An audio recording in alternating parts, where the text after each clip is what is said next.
किसान और बकरी की कहानी। एक समय की बात है। उत्तर भारत के एक छोटे से गांव में रामलाल नाम का एक किसान रहता था। रामलाल मेहनती था लेकिन उसके पास बहुत ज्यादा जमीन नहीं थी।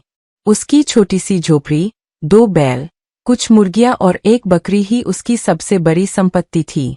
रामलाल के पास जो बकरी थी वह साधारण बकरियों जैसी नहीं थी। उसका नाम था गौरी।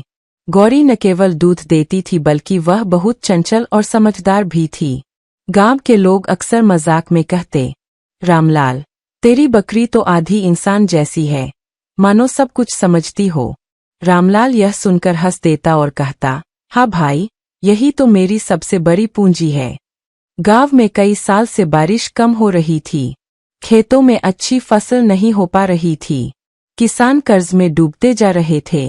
रामलाल भी परेशान था। उसका खेत सूख गया था और बैल भी बूढ़े हो चले थे।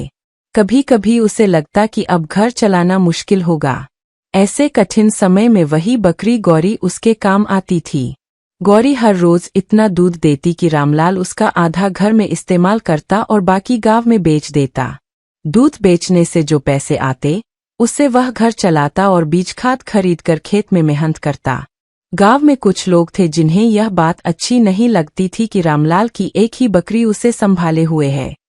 वे कहते, कैसी किस्मत है रामलाल की, हमारे पास कई जानवर है, फिर भी हम उतना नहीं कमा पाते जितना वह अपनी एक बकरी से कमा लेता है। धीरे धीरे ईर्ष्या बढ़ने लगी और कुछ लोग उसके खिलाफ षड्यंत्र करने लगे। एक दिन गांव में शहर का एक व्यापारी आया। उसने गौरी को देखा और चकित रह गया। उसने रामलाल से कहा, भाई, यह बकरी तो अद्भुत है। मैं तुम्हें इसके बदले ढेर सारे पैसे दूंगा।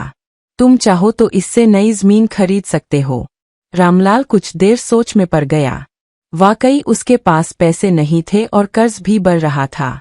पर फिर उसने गौरी की ओर देखा। बकरी प्यार से उसकी ओर देख रही थी, मानो कह रही हो, मुझे मत बेचो, मैं ही तुम्हारा सहारा हूँ। रामलाल ने दृढ़ स्वर में कहा, नहीं साहब, यह बकरी मेरे लिए पैसों से भी बढ़कर है। यह मेरा परिवार है। व्यापारी निराश होकर चला गया। कुछ दिनों बाद वही ईर्ष्यालु लोग रात में चुपके से रामलाल की झोपड़ी में घुसे और गौरी को चुरा ले गए। सुबह जब रामलाल ने देखा कि गौरी गायब है तो उसकी आंखों से आंसू निकल पड़े। उसे लगा मानो उसके जीवन का सहारा छिन गया हो।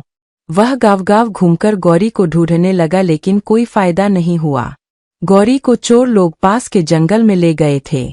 वे उसे बेचने की योजना बना रहे थे। लेकिन गौरी सचमुच बहुत चालाक थी। उसने मौके का इंतजार किया और जैसे ही चोर सोए, उसने रस्सी को अपने सींगों से तोड़ा और भाग निकली। कई घंटों की दौड़ के बाद वह सीधे अपने मालिक रामलाल के आंगन में पहुंची। रामलाल उसे देखकर खुशी से झूम उठा। उसने गौरी को गले लगा लिया और कहा, तू सच में मेरी सबसे बड़ी दौलत है। गौरी के दूध से रामलाल फिर से धीरे धीरे कर्ज चुकाने लगा। उसने खेत में मेहनत जारी रखी। समय बदला, अगली बरसात अच्छी हुई और उसकी फसल लहलहा उठी। अब वह न सिर्फ अपना घर चला रहा था बल्कि गांव में दूसरों की भी मदद करने लगा। गांव वालों ने भी यह देखकर समझा कि सच्ची मेहनत और ईमानदारी ही इंसान को आगे बढ़ाती है, न कि ईर्ष्या और लालच। शिक्षा। रामलाल और उसकी बकरी की कहानी पूरे गांव में फैल गई। लोग बच्चों को यह कहानी सुनाकर सिखाने लगे कि मेहनत और धैर्य से मुश्किलें आसान होती है। ईमानदारी और वफादारी सबसे बड़ी पूंजी है।